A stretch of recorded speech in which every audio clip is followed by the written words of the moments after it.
In the narrow corridor across the northern portion of South Vietnam, you will find some of the finest fighting men who have ever worn the uniform of the United States Army. Their job is tough, but they are tougher still. Whether afloat, on wheels and treads, or afoot, they do what they have to do, and nothing stops them.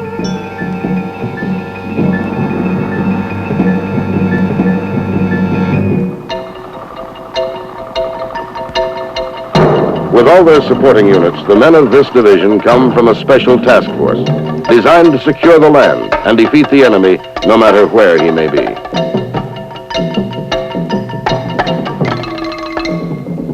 Theirs is a proud history of jungle warfare victory under the sign of the Southern Cross.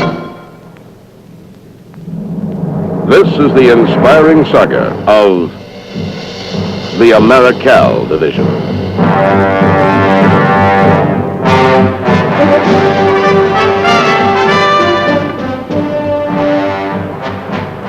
World War II in the Pacific. They called it Task Force 6814. 25,000 American troops from Massachusetts, Illinois, and North Dakota. On March 12, 1942, they landed at Noumea, New Caledonia. Their mission was to help the French defend the island against invasion by the Japanese. Within 2 months after their arrival in New Caledonia, the task force was activated as a full U.S. Army division under the command of Major General Alexander M. Patch.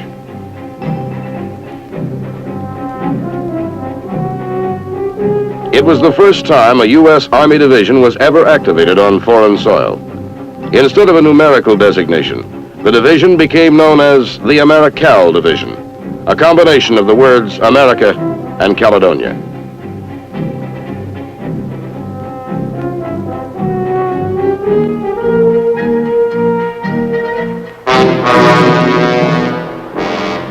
In October 1942, the division began a 2-year odyssey to find and fix the Imperial Japanese Army forces in the South Pacific. Troops of the 164th Infantry Regiment landed on Guadalcanal and became the first American Army unit to conduct offensive operations against the enemy in any theater of war. These Americal troops spent 5 months participating in the battles to hold Guadalcanal.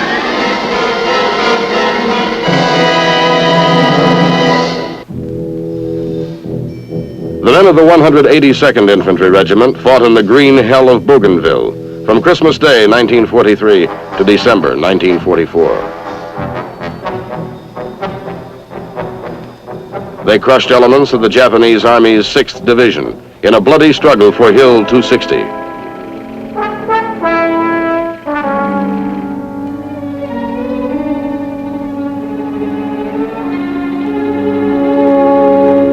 Staff Sergeant Jesse Drowley received the Medal of Honor for his exceptional bravery on Bougainville.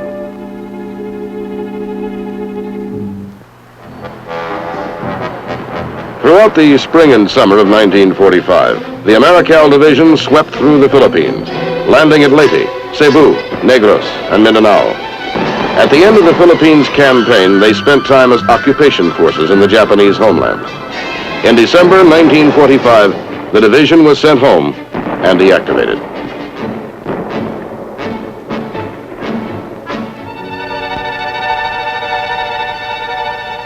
(1967) Vietnam. 22 years after the close of World War II, history begins to repeat itself. It's a different war in a different land, and once again there's a special need for an Army task force designed to secure the land and defeat the enemy in a given area. To meet this need, the U.S. Military Assistance Command organizes Task Force Oregon, which, as it turned out later, was to become the new Americal Division. Assigned to the task force are 2 light infantry brigades, 1 brigade of regular infantry, 1 airborne brigade, and 1 brigade of air mobile cavalry.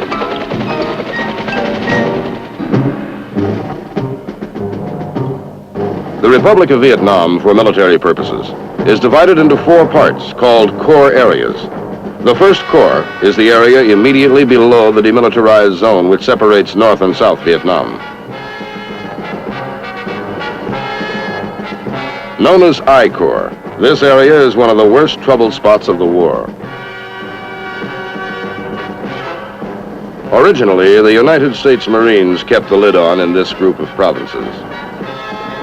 But in late 1966, the demilitarized zone became such a hotbed of enemy activity, the Marines were obliged to concentrate their forces in the area between Da Nang and the DMZ. This left the entire southern portion of the I Corps area without an adequate fighting force to control the communist enemy there. The commander of the U.S. Military Assistance Command, concerned for the security of Highway 1, a vital supply route running through the Corps area, and for the dwindling economy of the region, selected the peninsula at Chulai as headquarters for a special task force of U.S. Army units. The highlands overlooking the corridor served as a stronghold for the 2nd North Vietnamese Army forces. At night, the NVA would travel down the many rivers to infiltrate the villages and sabotage the highway. From their hidden artillery positions high in the mountains, they shelled the valleys, towns, and airstrips below. Whatever the North Vietnamese Army forces didn't do, Viet Cong guerrilla bands did for them.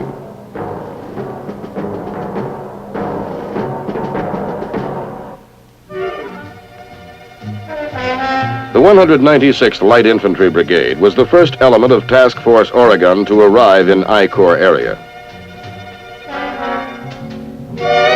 They began operations to clear the area around Chulai. It was mid-April, 1967.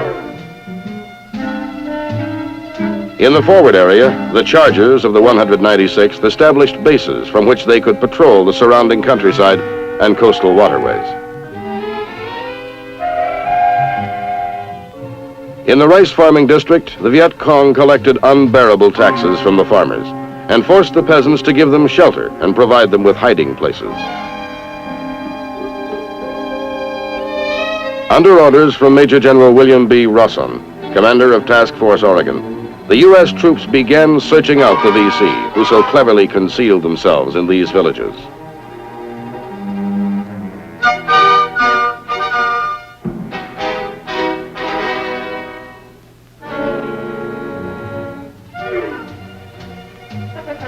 The job had begun.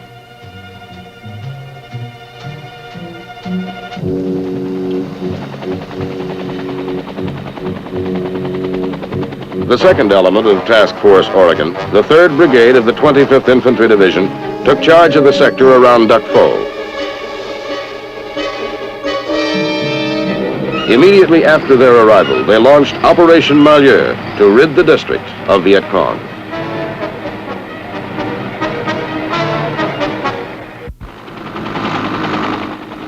During the 3rd week of May, they made contact with a battalion-sized force of Viet Cong. The enemy was well entrenched, and some of the bitterest fighting in the history of Quang Ngai province took place.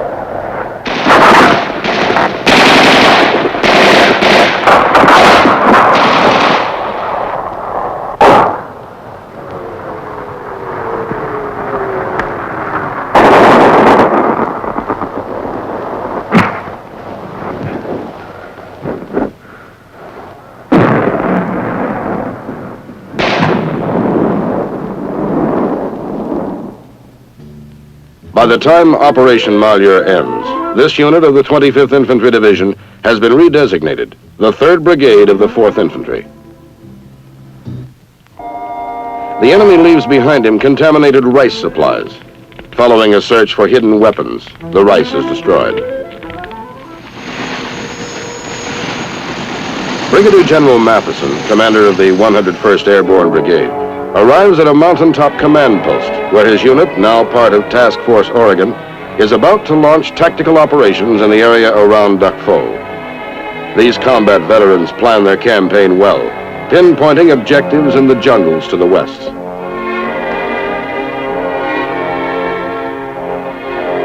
The men of the 101st also find the enemy to be well dug in and tenacious. Digging them out and keeping them out is a full-time assignment which keeps the 101st busy from early May until September 1967.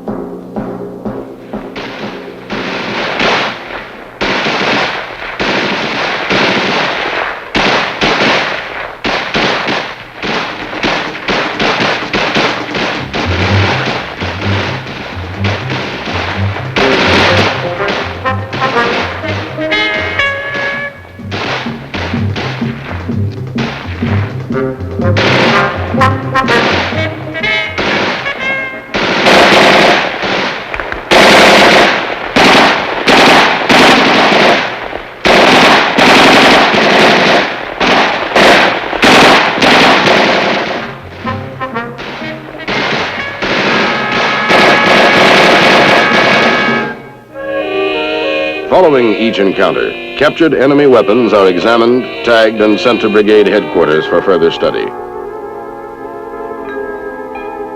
The enemy himself is closely questioned when captured. U.S. intelligence officers gain much useful information from such interrogation, often leading to capture of additional enemy troops.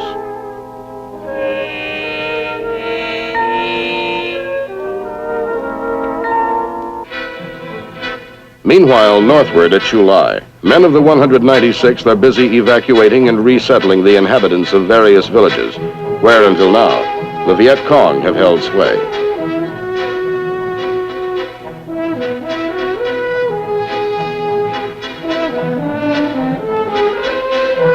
Of the area's 80,000 residents, only some 30,000 are considered loyal to the South Vietnamese government. The remaining 50,000 are enemy sympathizers.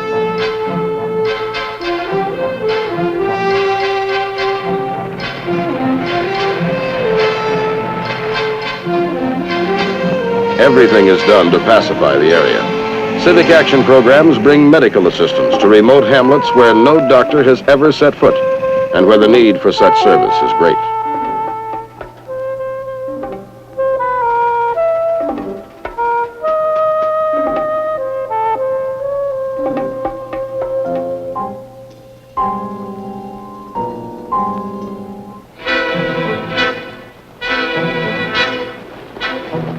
The rivers of the region serve as watery highways, not only for the native fishermen of the area, but for the enemy as well.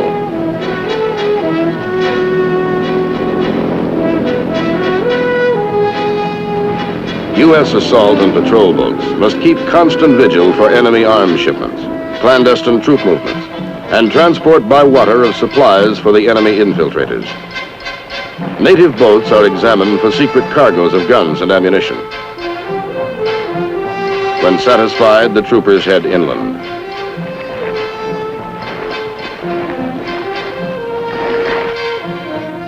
Fishing communities and farms along the way are checked thoroughly for hidden Viet Cong and to evaluate the sympathies of the residents. Often the patrols find the villages deserted. The fact that the inhabitants have fled is considered strong indication of the presence of Viet Cong.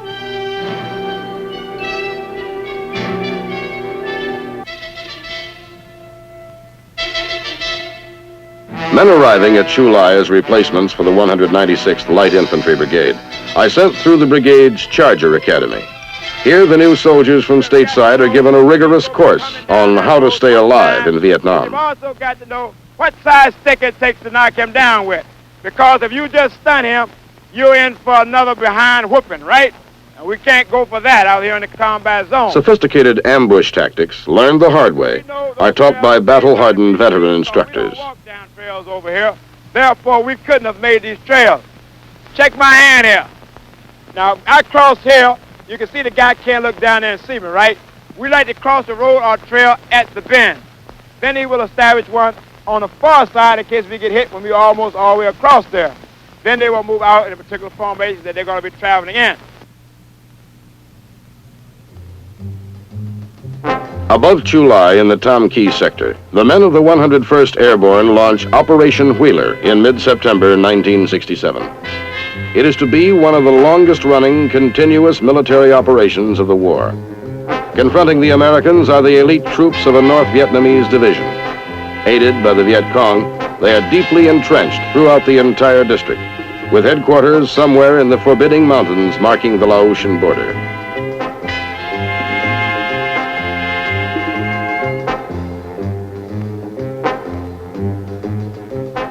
Every inch of ground is carefully scrutinized by patrols as they probe the area for hidden enemy arms caches and underground fortifications.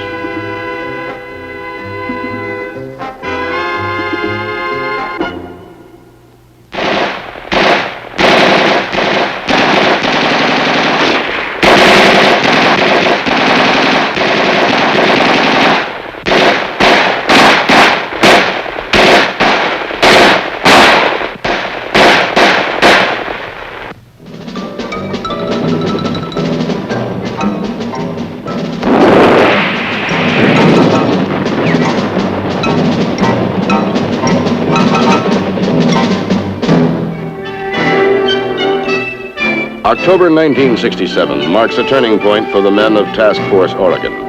Troops of the 3rd Brigade, 1st Cavalry Division, Air Mobile, join the task force, and in the mountains and plains of the Chulai district commence Operation Wallowa.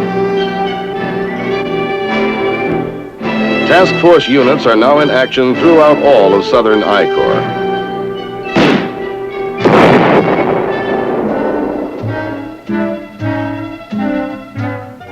At the same time, another light infantry brigade, the 198th, arrives in the Duc Pho area. The troops, fresh from the United States, are trained in the ways of the enemy they soon will have to face. Their instructors are experts on Viet Cong booby traps and tactics. Native women may be used by the enemy to trap the unwary.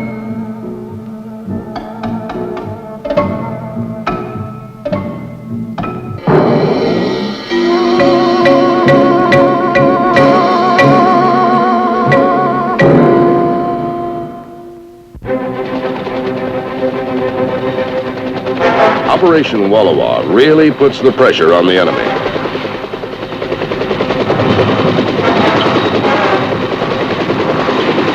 Air support of American ground troops and the use of high-speed Huey gunships impresses the enemy clearly with the meaning of air cavalry.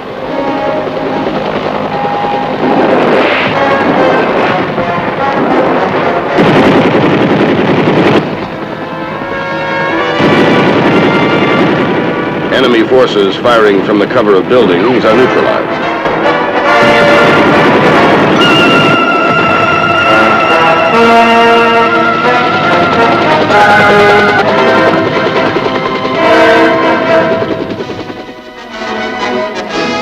On the historic occasion of October 26, 1967, the Americal Division is officially reborn. All 5 major Army units, which along with supporting elements made up Task Force Oregon, are represented at the ceremonies in Chulai. Task Force Commander Brigadier General Samuel W. Custer is promoted to Major General and named commander of the new Americal Division. As the colors of the Americal Division are presented to Major General Custer, the division is officially activated under his command.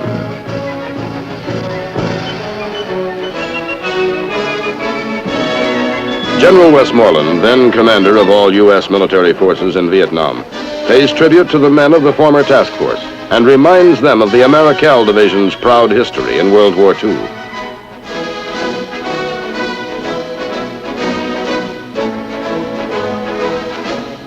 Two months later, on December 20th, 1967, the last brigade to join the division, the 11th Light Infantry Brigade, arrives at the port of Quy Nhon. Its arrival makes the Americal Division the largest U.S. Army division in Vietnam. The men of the 11th Brigade are assigned to the Duc Pho area for in-country combat training and orientation.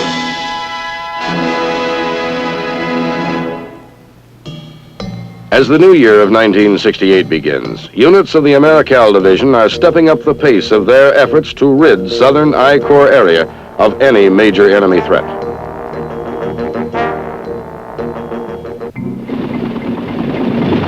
By now, Operations Wheeler and Wallowa have been combined.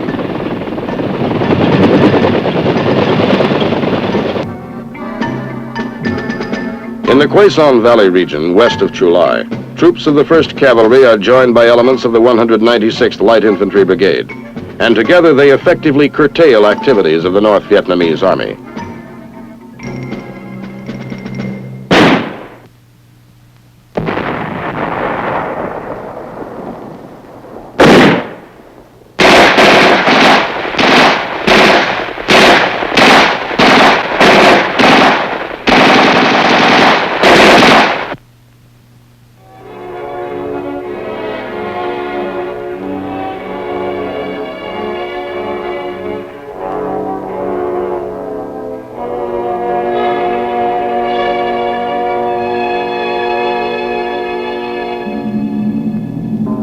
In the northern reaches of Quang Ngai province, hundreds of enemy tunnels are discovered by soldiers of the 198th Light Infantry Brigade and elements of the 11th Light Infantry Brigade, while conducting an Allied forces search and clear operation called Operation Muscatine.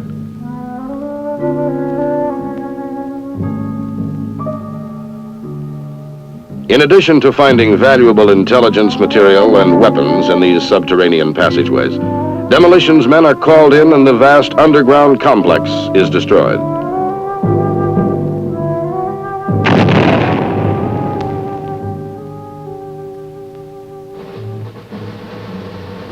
In the intensified fighting throughout I Corps, the men of the Americal Division create a valorous new chapter in the division's history. In mid-March, Major General Samuel W. Custer, division commander, bestows medals for exceptional heroism to many men in the field.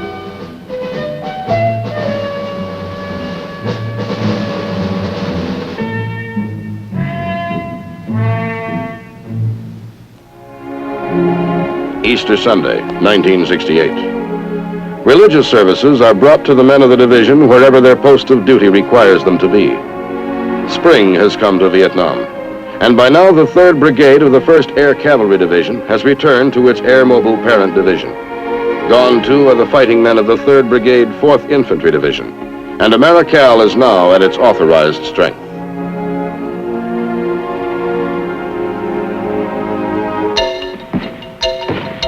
The Americal Division does not go unscathed. In rice paddies, jungles, and mountains, the dark struggle claims the lives of many good men who wear the star-studded shield of blue.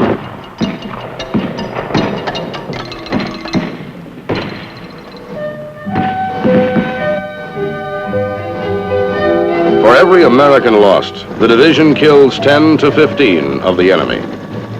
With each man lost, the division's resolve to win is strengthened, and Americal's fighting men press forward in their mission.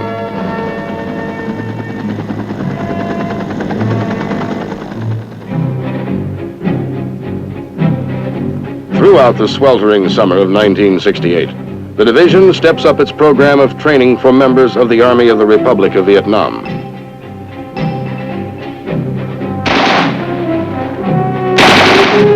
The M60 machine gun is phased into the Vietnamese Army weapons system. Allied soldiers are taught to use scout dogs.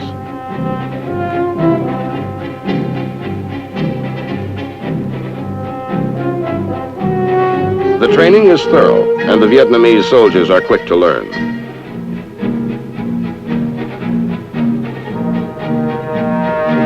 Mortar teams are drilled in exercises to set up and to sight in, plot, and fire the big 81mm U.S. mortars.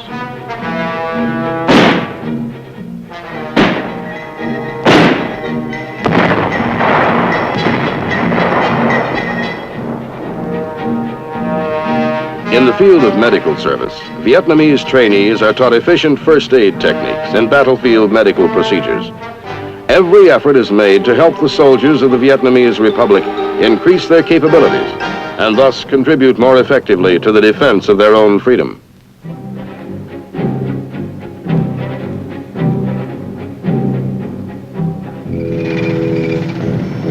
By late summer, units of the 1st Armored Cavalry Regiment, which have been part of the Americal Division since the first of the year, are teaming up with infantry to crush enemy resistance in the division's area of responsibility.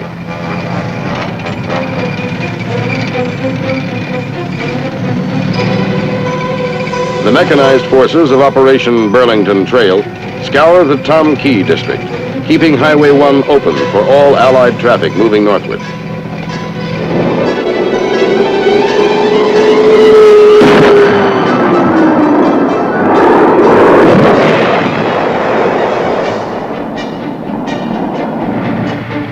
In one battle during the operation, men of the 196th, supported by armor, killed 470 North Vietnamese Army troops.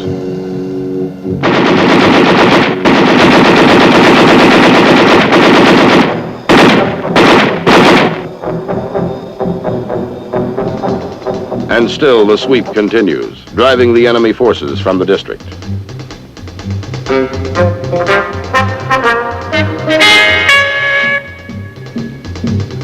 Everywhere in the southern I Corps area, the Americal Division wrests control from the enemy and secures the land.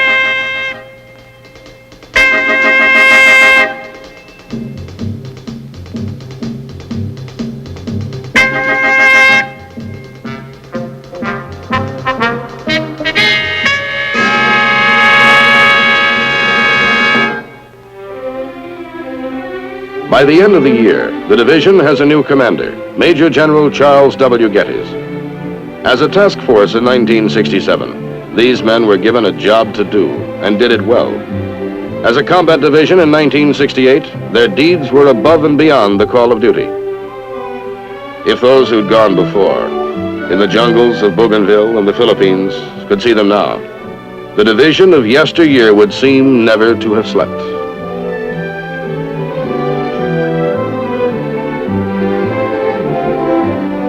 The spirit of the Southern Cross is again abroad in the land, as some of America's greatest fighting men carry forward the colors of the Americal Division.